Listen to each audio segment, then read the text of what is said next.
Studying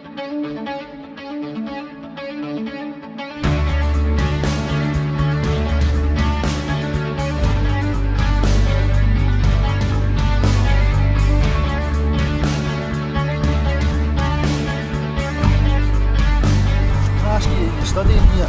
Aye. Can I ask you what you're studying? I'm studying English Studies and Politics. English Studies and Politics. Do you understand science? Are you interested in science at all? I'm interested in science, yeah. So can I ask you, are you religious at all? No, not really, no. Not religious, so is it correct that you'd be more scientific minded then? Aye. Is that right? If I says to you that the core of science for me personally is natural science, which is observable, measurable, testable and repeatable, would you agree with that description of the core, the fundamentals of science, and that it should meet that criteria in order for it to be, relevant, as part of the natural world, it has to meet that?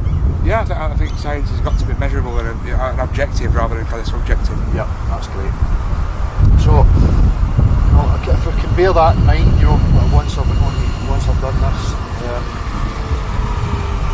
if I was to present this picture to you, which is of the Loch Ness Monster apparently, and I was to say to you, that's my scientific proof that the Loch Ness Monster is real, would you accept that? And you say this is scientific proof. I don't know if it's enough. It's just a photo. It's just a photo. It could be doctored. So would it be true to say, it could be doctored? That's perfect. So with natural science, images are just not going to cut it, are they? Because we can produce any images. So bearing that in mind, then, if I show you this image, would you take that as scientific fact that image is real and that's where you live? Well, I suppose, that could be doctored as well. The moon could be moved or whatever. I assume that is really the Earth, but I don't know if the image itself is exactly in science. So why would that have any more sway with you than the Nessie picture? I suppose I've seen it before, maybe a couple of times I've seen that picture of the Earth. So I know myself, I believe in myself that is a picture of the Earth. Have you ever seen that with your own eyes? No. You've never seen it with your own eyes, so we need to discount it then as not being proper scientific, that's fine. Right now, we'll go back to science again. Right now we're looking at this body of water here. Right. Now I know through repeated studying and testing over and over, every single person alive can do this.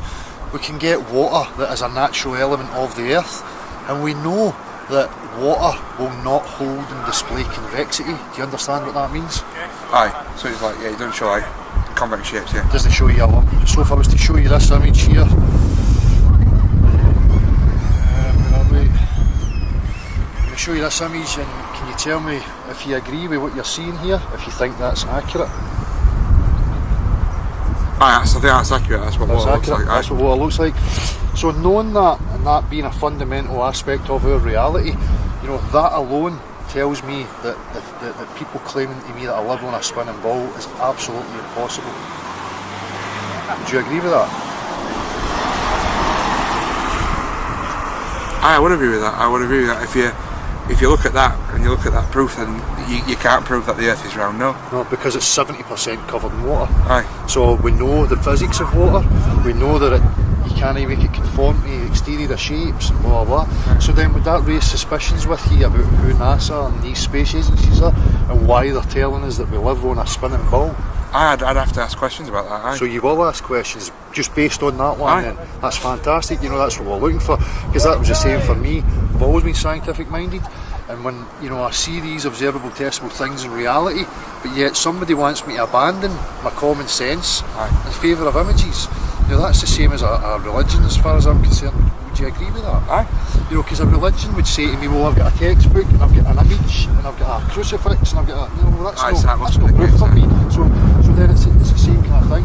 So, based on that, I'll show you a couple of other things, but you maybe starting to question, do you actually live on a spinning ball? Aye, I'm starting to question that. If I say this to you, what shape is the horizon when you look at the horizon? Looks flat to me. Have you ever seen a curve anywhere? No. Have you ever seen a curve when you're on a plane? No. Was the horizon at your eye level when you were on a plane? Aye, it was you can see straight in front of you. So when you start to rise above the ball, like on an aeroplane, the horizon, as you can see if you're here anywhere on the ball, it being at the top, the the horizon starts to cut, everything's curving away from the point that you're at. So as you start to rise up, that should start to lower 360 round about you. Would you agree with that? It should be the case. Should be the case, but it's not the case. It's not the case. And we know that. So, again, there's a contradiction to our common sense, natural observations based purely on an image from an institution.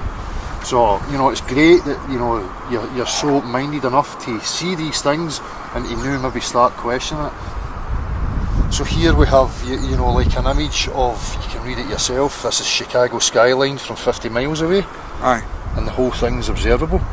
Would you agree that if you were on a ball there should be curvature? Aye, there should be curvature there. Do you know that the curvature measurement should be 8 inches per mile squared? I didn't know that, but obviously I do now. So, over 2 miles you should have 32 inches of drop in elevation from one point to the next. So you shouldn't be able to see that at all, really? You shouldn't be able to see that. If we go to Blackpool and we can see the Isle of Man 60 miles away from one shore to the other shore, but we can see the other shore on the Isle of Man, where is the curvature? Where is the curvature? It should be there. You agree with that? Now, this image here, if you have a look at that, the one on the left is what NASA tells us Mars looks like, and this is what it looks like through amateur photography and video. Oh.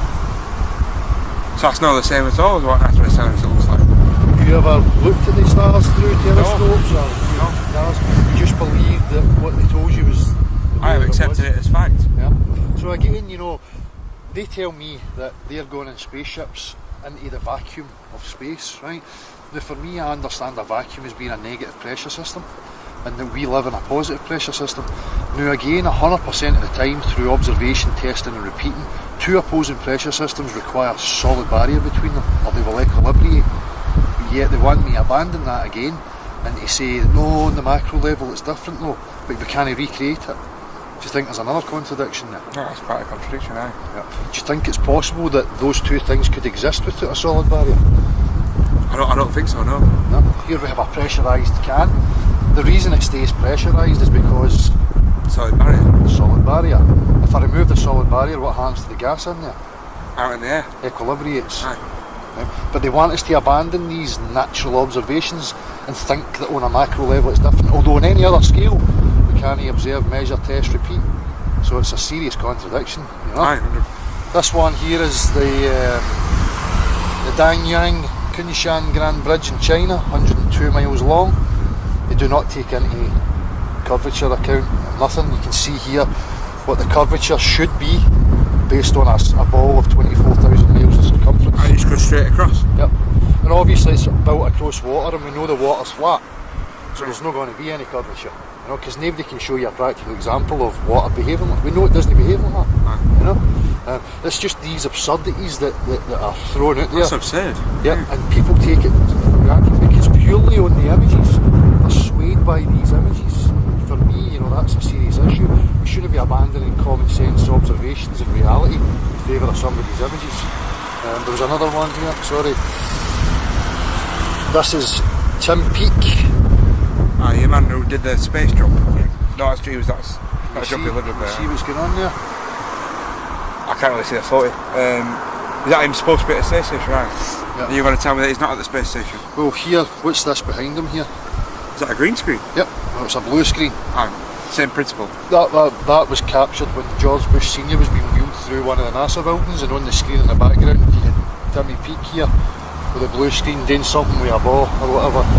So it appears to me that they achieved most of these things using wires, trickery, green screens, in order to convince people that they are actually up there flying around a tin can at 17,500 miles an hour.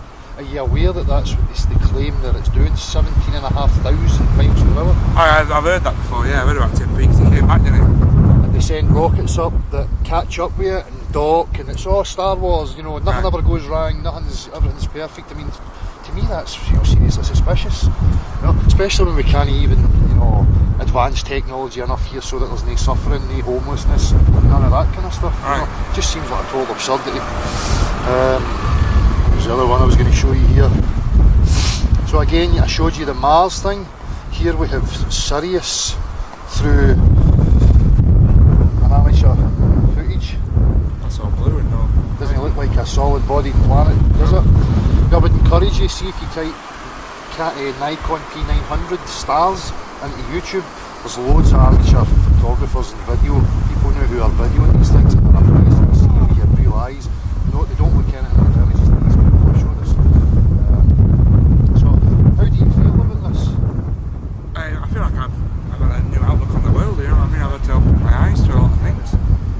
Like, what are we giving the money to these people for? If they're $50 million a day they get. $50 million a day. Works out to 19 billion a year. That's what they get. That's That could be for homelessness. That could be, you know, there's soldiers and that living on the streets now. And why are they, you know? What have they ever offered money? us? Right. What have they ever gave us? Why do we have suffering and people Just homeless? some guy messing about with a ball on a blue screen. You know, that's the problem with these people, that, you know, they seem to be fighting because, you know, it must be hard for them to want to give up that amount of money. Right. You know, and it would be in their best interest to perpetuate their nonsense and their lie to keep that funding coming in. Whereas people like us, we just don't accept it anymore, and, you know, we want the truth. Right. You know? So I'm going to give you a card. I go live on a Saturday night on my channel. We open up to anybody who thinks that they can provide proof that we live on a spinning ball. So far we've had absolutely nothing. We've been in the college campuses, the university campuses, trying to get lecturers, anybody who thinks they're a physicist to come forward, and nobody can. You know, because we can't provide actual proof that the Earth is actually a sphere. There's no measurable curvature anywhere. And if it was a sphere, there has to be measurable curvature. I mean, you'd probably agree with that, would you not? Aye, you have to think so. Yeah. From a scientific point of view. So, as I say, man, I'm going to give you my card, which is beyond the imaginary curve for obvious reasons. And if, you know, you want to come on and say hello and, you know, let people know how this has changed your way of thinking, there's loads of people coming forward now. We've got one guy in particular who's a honours degree graduate in maths and physics for Glasgow University, who understands now that it's total crap that they told him, and he's now seeing through the lies. So, you know, we're trying to bring awareness to as many people as we can and get people just questioning. I feel enlightened, man. I feel like I totally. If it was me and I could go to space and the Earth was really a sphere, I would be doing loads of crazy stuff. I would be like, right, what I'm going to do, I'm going to sit in the moon, I'm going to video, zoom in on an aeroplane taking off upside down for Australia, you know, or a helicopter taking off upside down for Australia and then flying around the globe. I mean, you never see anything like that. It's total nonsense. If you're on an aeroplane, it stays parallel, flat and level all the way to its destination until it's ready to go down. If it was on a ball, it would be dipped nose first, constantly accounting for the curve of the Earth, you know? So, well, listen, man, you know, I don't want to keep you anywhere, you know, that'd be fantastic.